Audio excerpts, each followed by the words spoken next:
So let's talk about Autonity. That's the key mechanism. But first, what is Autonity? It's a public EVM-based proof of stake blockchain that is for the decentralized clearing of smart contracts. So EVM-based there means any developer that has experience developing on Ethereum, with Solidity, with MetaMask, Red Hat, and the rest of them can develop on Autonity. So what does the staking mechanism look like? Like I alluded earlier, it's a proof of stake blockchain. So it's based on the Tendermint consensus engine that uses 2/3 of the network, for example, for staking votes and all that. Now, one of the things you have to understand is it has liquid staking, but the liquid staking is different from the likes of Lido, EtherFi. Lido, EtherFi, or Stride, those ones are dApps that are building on top of the Arcane protocol. But for the liquid staking in Autonity, it is inbuilt. So we'll see the difference between that and other. Now, the design that is similar to this is that of Cosmos, but it differentiates itself. We'll talk about its works later on. Now, let's talk about liquid neutron, the fungibility. Now, before we talk about this, there are 30 token model on Autonity. We'll not give into more details. The first is the Auton token, which is stable token. The next is the neutron, which you can stake. And then the last is the liquid neutron. So in this case, the fungibility of the liquid neutron, like I said, when you stake the token as a delegator, you get liquid neutron tokens that you can use for capital efficiency and all that. Now, one of the things is that the liquid neutron is not fungible, like we'll say here. So when you stake a token with validator A, the liquid neutron tokens you get are different from the neutron tokens you get when you stake with validator B and others. So when it's not like that of Ethereum and all that, where you can go and swap it on the DEX. So when you want to say, okay, for whatever reason that is best known to you, you no longer want the liquid neutron token, you can come back and unstake your tokens and unbond your tokens, right? And then you can get your tokens back. Now, this is how it works. There are two people on the network. We have the validator and then we have the delegator. So the validator delegates minimum requirement, and then the delegator comes and add extra delegation to the network. So for now, the network is still untested. They've not put a minimum to say this is the minimum a validator can stake. But let's assume that the minimum is X amount. So the validator puts X amount, and then the delegator can come and say, okay, I'm putting another amount, maybe Y amount. Now, delegators, they are the only ones that get liquid tokens. Yes. And then validators, they don't get liquid tokens. Now, in the case of a slashing, it is the validators. Let's not be ahead of ourselves. Let's go to. Now, everybody understand what epoch means in blockchains. Let's keep that. Now, let's talk about slashing in the network. Now, slashing in this network is very, very unique, in the sense that in the case where there is a misbehavior by a network validator, there's slashing first occurs with the validator. Now, when the network sees that there is no sufficient, so let's take for example, X amount is what is needed to be a validator, and then the validator has, let's say, X plus 3 amount. Now, if a slash occurs, let's say -1, so the validator is left with X plus 2. Another slash occurs after another time, the validator is left with X plus 1. Then the slash occurs another time, the validator is left with X, which was the minimum initially. Now, when a slash occurs again, the tokens of delegators will be affected. So, and that, when you are a delegator and then you stake a token with a validator and then a slash affects you, it puts the reputation of the validator at stake. So that's one of the things you have to understand.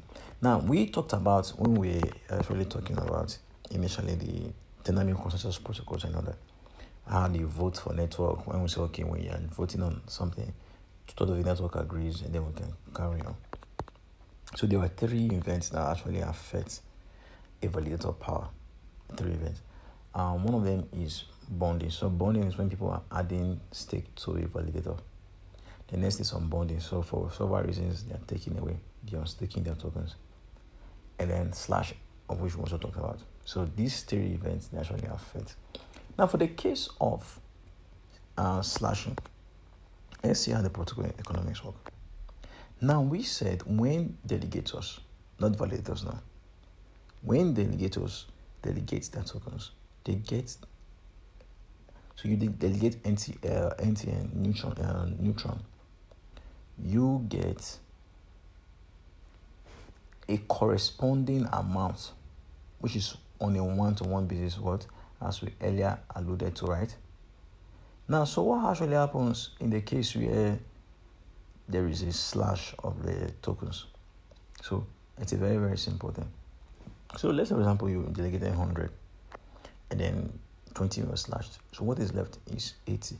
So what that means is that your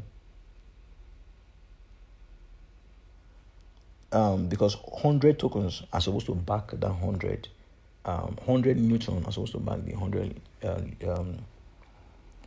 LNTN, which is the liquid version. Now you cannot slash the LNTN, but you can only slash the neutron. So in the case where, let's say, for example, 20 was slashed, so what is left? You have 80 left. So what that means is that there is already an imbalance. So just ask yourself, if that continues for a while, keep that state, it becomes a very big problem. So what the network sees, and it does what we call self-readjustment. So when a user delegates after the epoch, that's what we're talking about, epoch. Epochs are time frames after blocks. So when a block gets fed and validated over time, we can say, okay, that's an epoch. That's an epoch in time. A time frame where such and such events happen. So let's say, for example, epoch 1, that was where the misnomer happened, right? We shift, and if in epoch 2, somebody new came to the system, so what happens? The system will have to readjust. So now, when somebody stakes 100 neutron, rather than them get 1-to-1 per person, because there's already a deficiency in the system, so that there's no surplus, the person will get the extra tokens. So in this case, which is 125. I hope that spares it. And the next, which I'll talk about, is the alternatives taking rewards. So when we are talking about epoch, I used it to explain slashing. So in an epoch, let's say in epoch 1, the validator satisfies network requirements, validating a transaction, and then there's a reward that is being given. So reward can be in different forms. It could be tokens that we emitted, new tokens emitted into the supply, plus transaction fees, of course, users will pay, and transaction fees. Now, the second reward is divided into 3. The first is the treasure protocol fee. So this treasure protocol, protocol treasure fee, it goes into the treasure account. It's the network the token holders can vote on whatever they want to do with the treasure account, to give grants to developers, to for content creation, for awareness, for